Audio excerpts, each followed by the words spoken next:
Assalamualaikum warahmatullahi wabarakatuh. Halo guys, kembali lagi bersama saya Rudianto. Pada kesempatan kali ini saya akan sedikit menjelaskan materi mengenai sejarah dan pemikiran akuntansi syariah dengan mata kuliah akuntansi syariah dan dosen pengampu Bapak Wirmi Eka Putra, SEMSI. Oke, pada kesempatan kali ini saya akan menjelaskan mengenai yang pertama itu perkembangan awal akuntansi, yang kedua sejarah akuntansi, yang ketiga perkembangan akuntansi syariah, dan yang keempat hubungan akuntansi modern dengan akuntansi syariah. Pada slide yang pertama mengenai perkembangan awal akuntansi, di mana pada tahun 1642 akuntansi mulai diterapkan di Indonesia. Akan tetapi, bukti yang jelas terdapat pada pembukaan Ampion Society yang berdiri di Jakarta sejak tahun 1747. Kemudian pada tahun 1870, akuntansi di Indonesia berkembang setelah Undang-Undang Tanam Paksa dihapuskan pada tahun 1870. Hal ini mengakibatkan munculnya para pengusaha swasta Belanda yang menanamkan modalnya di Indonesia.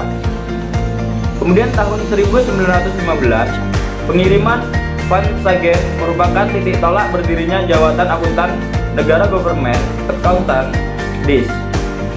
Pada tahun 1918, akuntan publik yang pertama adalah Frese dan Hogewerk yang mendirikan kantor di Indonesia. Pendirian kantor ini diikuti kantor akuntan yang lain, yaitu kantor akuntan H.Y. Forens pada tahun 1920 dan pendirian jabatan akuntan pajak Ballasting Accountant Division. Pada tahun 1947 hanya ada satu orang akuntan yang berbangsa Indonesia, yaitu Profesor Dr. Abu Tari. Praktik akuntansi model Belanda masih digunakan selama era setelah kemerdekaan, atau lebih tepatnya pada tahun 1950-an. Kita memasuki pembahasan yang kedua mengenai sejarah akuntansi. Yang pertama itu sejarah akuntansi di dunia. Menurut sejarahnya, ilmu akuntansi muncul pertama kali pada tahun 1494, yang mana dikala itu ada seorang matematikawan bernama Luca Paciolo yang berhasil membukukan pencatatan keuangan model berpasangan. Buku yang dicetak oleh matematikawan sekaligus pemuka agama ini diberi nama atau judul Summa de Arithmetica Proportioni et Proportionita. Isi dari buku adalah metode pembelajaran cara mengelola keuangan yang dibuat secara khusus untuk para usahawan di kala itu. Pada awal kemunculan akuntansi masih belum diberi nama, itu melainkan disebut dengan istilah sistem pembukuan berpasangan. Awal munculnya sistem ini ditemukan pertama kali di Eropa Barat karena memang di sanalah si penemu pertama menyebarkannya sebagai pembelajaran kepada pembisnis. Namun, beberapa waktu kemudian, sistem pembukuan berpasangan mulai dikenal di banyak negara-negara besar yang bahkan negara sekelas Amerika Serikat juga menggunakannya, sekaligus dengan nama yang berbeda. Di Amerika Serikat itu sistem pembukuannya disebut sebagai sistem Anglo-Sakson. Selain di Amerika Serikat, Belanda juga mengadopsi ilmu pembukuan berpasangan. Negara ini menamakannya pembukuan sistem kontinental. Sesungguhnya sistem pembukuan berpasangan yang sudah menyebar di Eropa Barat mengalami perkembangan yang sangat signifikan, terutama di zaman-zaman pertengahan, yang mana di kala itu terjadi seperti perpindahan progres perdagangan dari Venesia, Italia ke Eropa Barat. Bahkan Inggris sempat menjadi pusat perdagangan di masa revolusi industri tersebut karena eksodus para pedagang yang biasanya melakukan pencatatan pembukuan. Maka pembukuan mulai berkembang sistem akuntansi yang beredar di Inggris di kala itu, yaitu dengan sistem pembukuan berpasangan. Di abad ke-19, Amerika Serikat mempatenkan teori Anglo-Saxon II menjadi teori yang lebih komprehensif yang disebut dengan istilah teori accounting. Dan ini yang dianggap cikal bakal lahirnya teori akuntansi modern. Teori ini mulai berkembang pesat di awal abad 20-an, yang mana pada kala itu Amerika Serikat sudah mengenal komputer yang membuat pengaplikasiannya akuntansi menjadi lebih mudah. Tak hanya itu, penambahan teori di dalam pembukaan tersebut juga semakin diperkuat. Maka dari itu, saat ini bisa ditemukan teori akuntansi sebagai disiplin ilmu pengelolaan keuangan yang kompleks dan seakan final. Karena segala bentuk pengelolaan finansial dari yang tradisional hingga kontemporer ada di sana semua. Inilah sejarah munculnya akuntansi di dunia. Selanjutnya, sejarah akuntansi di Indonesia. Sejarah akuntansi di Indonesia dinyatakan muncul pertama kali pada tahun 1642, yang mana dikala itu masyarakat tradisional sudah mengenal pencatatan keuangan, termasuk kalkulasi laba rugi. Kemampuan ini dibawa oleh pedagang-pedagang dari luar negeri yang memang menjajakan barang dagangannya di Indonesia. Negara yang dianggap pertama kali mengenalkan konsep akuntansi di Indonesia adalah Belanda, Portugis, dan Spanyol. Menurut kabarnya, negara-negara ini mendapat pengetahuan tersebut dari Romawi di abad sebelumnya. Sekalipun sudah lama masyarakat mengenal sistem pencatatan keuangan karena banyak belajar dari pedagang. Tetapi ilmu ini benar-benar diterapkan pada tahun 1642. Bahkan dari bukti-bukti sejarah yang ditemukan, ternyata akuntansi pertama kali digunakan di Indonesia itu pada tahun 1747. Namun teori ini masih dilaksanakan secara parsial saja. Bahkan dianggap teori akuntansi yang dipakai tidak terlalu utuh dan jelas. Pada tahun 1870, akuntansi mulai dijalankan dengan lebih serius pasca dihapuskannya peraturan pemerintah tanam paksa. Ketika peraturan tersebut dihapuskan, banyak sekali investor asing, terutama investor Belanda, yang menanamkan modalnya di Indonesia. Maka dari itu, demi keteraturan finansial, teori akuntansi pun mulai digunakan di tanah air. Pada saat itu, teori akuntansi mulai berkembang di Indonesia. Pada tahun 1952, perguruan tinggi mulai mengajarkan kepada mahasiswa-mahasiswanya, yang mana dikala itu masih satu universitas yang mengampu mata kuliah itu, yaitu Universitas Indonesia.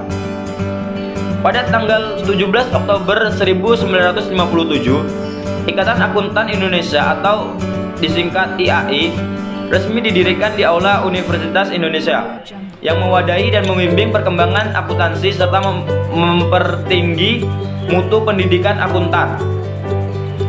Sekalipun demikian, dengan perkembangannya, banyak universitas lain yang juga mengampu disiplin ilmu akuntansi, baik kampus negeri maupun yang masih berstatus perguruan tinggi swasta. Menurut sejarahnya, gelar pertama kali yang dimasukkan ke dalam regulasi pada tanggal 23 Desember 1957.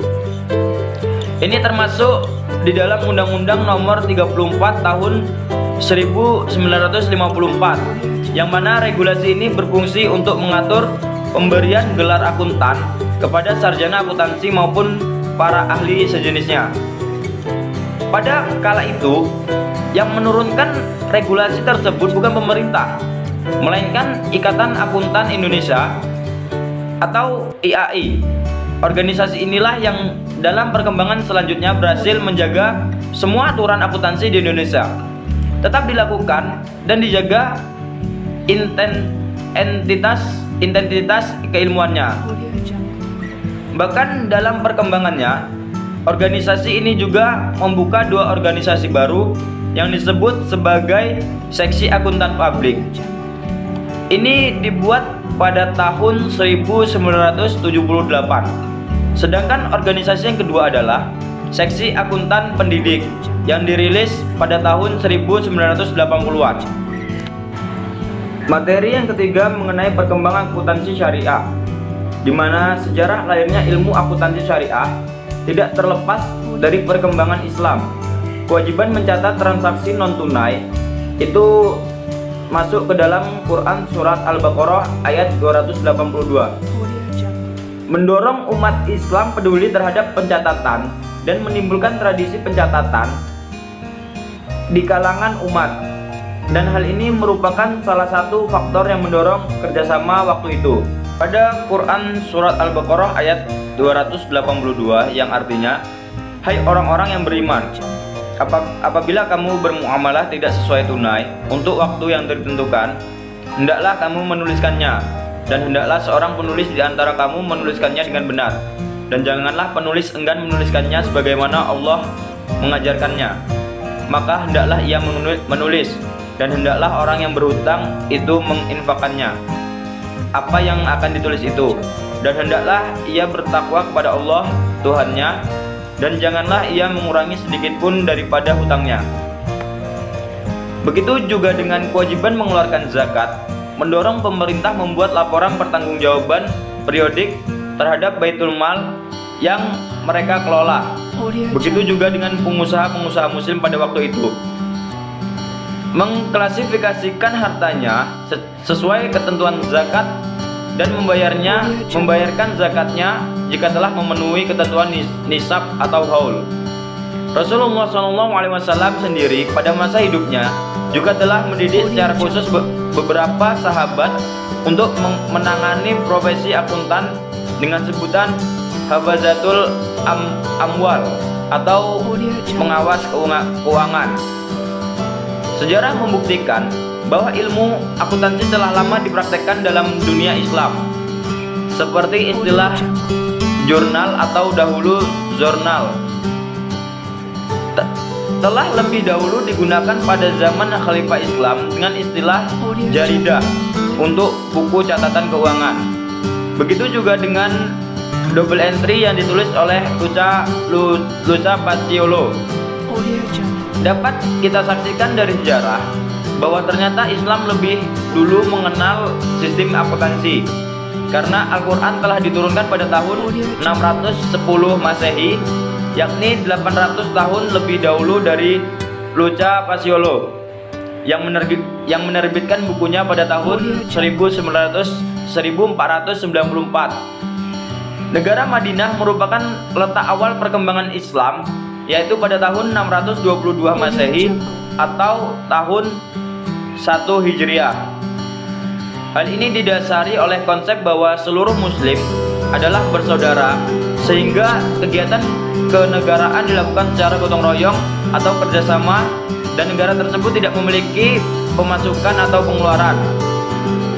Bentuk kesekretariatan didirikan akhir tahun 6 Hijriah. Nabi Muhammad SAW bertindak sebagai kepala negara dan juga sebagai ketua Mahkamah Agung, mufti besar, dan panglima perang tertinggi bertindak sebagai penanggung jawab administrasi negara.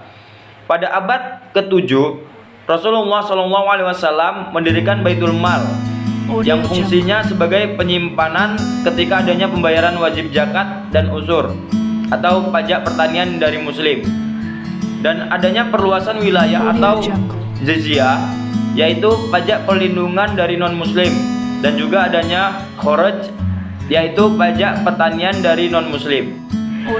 Kita memasuki materi yang terakhir, yaitu hubungan antara akuntansi modern dengan akuntansi syariah, di mana perkembangan ilmu pengetahuan termasuk sistem pencatatan pada zaman dinasti Abbasiyah atau pada tahun 750 sampai 1258 Masehi sudah sedemikian maju. Sementara pada kurun waktu yang hampir bersamaan, Eropa masih berada dalam periode The Dark Ages. Dari sini kita dapat melihat hubungan antara Luca Paciolo dengan akuntansi Islam. Luca Paciolo sebagaimana adalah seorang ilmuwan sekaligus juga seorang pengajar di beberapa universitas Italia. Untuk itu beliau telah banyak membaca banyak buku, termasuk buku yang telah diterjemahkan. Hal ini dibuktikan bahwa sejak tahun 1202 Masehi, buku-buku para ilmuwan Muslim atau Arab telah banyak diterjemahkan ke negara Eropa seperti yang dilakukan oleh Fibonacci of Pisa. Pisa banyak belajar mengenai angka dan bahasa Arab, sehingga di dalam bukunya disebutkan bahwa ia menyarankan dan menerangkan manfaat mengenai angka Arab termasuk dalam pencatatan transaksinya. Mungkin itu saja yang dapat saya sampaikan pada materi kali ini. Saya akhiri. Wabillahi taufiq wal hidayah. Wassalamualaikum warahmatullahi wabarakatuh.